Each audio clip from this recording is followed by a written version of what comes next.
Tom, good to see you. Thank you so much for your time. Nice to meet you, Peter Beats. I'm loving the nickname. I appreciate it. I dressed up for the occasion. They're not sharks, but they're fish. It's blue. It's on brand though, right?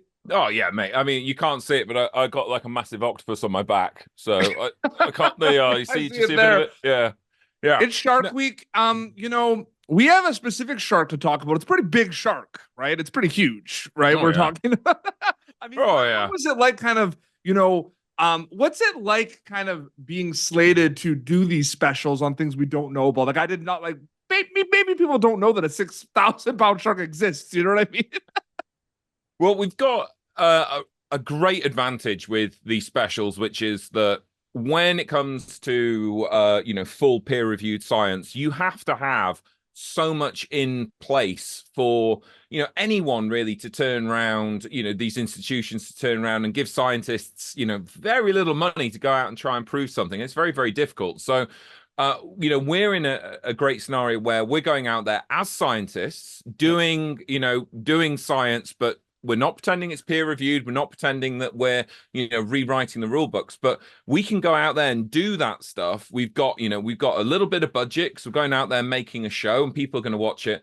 And it gives us a chance to kind of light the touch paper on like a bigger proper scientific firework. We can look at this, look at the sizes of these sharks, and it can be used as an elevator pitch for other scientists to then take that and go and work on their own stuff.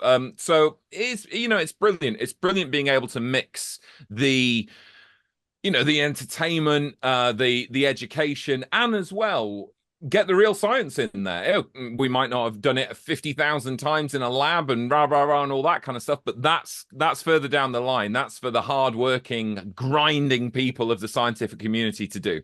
It's so interesting you mentioned the edutainment kind of component of Shark Week because I feel like, as a kid, I've been watching Shark Week like for a while. You know what I mean? It's always on my calendar and everything. And it is, like you said, like I'm a big fan of Jaws and those thriller shark films and everything. You know what I mean? But I love learning. Like I love the education perspective of it. So just very quickly, on this Pop Turnative Shark Week edition here, what's a quick kind of misconception, fun fact, unique, fact you can kind of tell us right now, specifically about your special or just in general that comes to mind about sharks? Because that's my favorite thing. I love learning.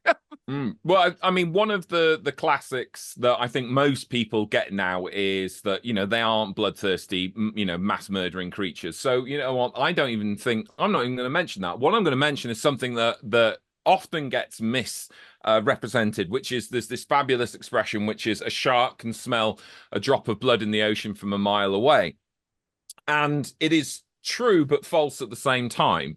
So if you're a mile away from a shark and you put a drop of blood in the ocean, there's no way the shark can smell it. It's a mile away. Come on, figure it out. But what that expression means is if you took a drop of blood and diluted it across a mile's worth of ocean, that shark is sensed enough to be able to detect that tiny change in chemicals. So I think that's a good one. That's one that always gets misquoted, but that's what it means. If you're bleeding and suddenly you're bleeding in the ocean, there isn't a shark a mile away going, "Oh, dinner time." No, for sure. Absolutely. And last question before we wrap up. I love seeing kind of the growth of Shark Week year after year. I feel like the specials get bigger, they get more interesting. I feel like it just becomes an event that everyone circles on their calendar. From your perspective, what has been the coolest thing to see about the growth of Shark Week year after year, specifically, Tom? I think the breadth of shows that go on, I'm any show that I'm involved with is always going to be science related because I'm a marine biologist and that's where I come from. But it's wide enough so that there are people involved with Shark Week who are not marine biologists. There are people presenting shows on Shark Week who are not classically trained in sharks. They're just big fans of sharks and they just want to enjoy the sharky goodness. So I think it's great that we can have the full spectrum from those that just want to mark out hard for a cheap shark pop all the way up to those that want to really get into the minutiae of the goodness of the week. There's something for everyone. Oh, absolutely.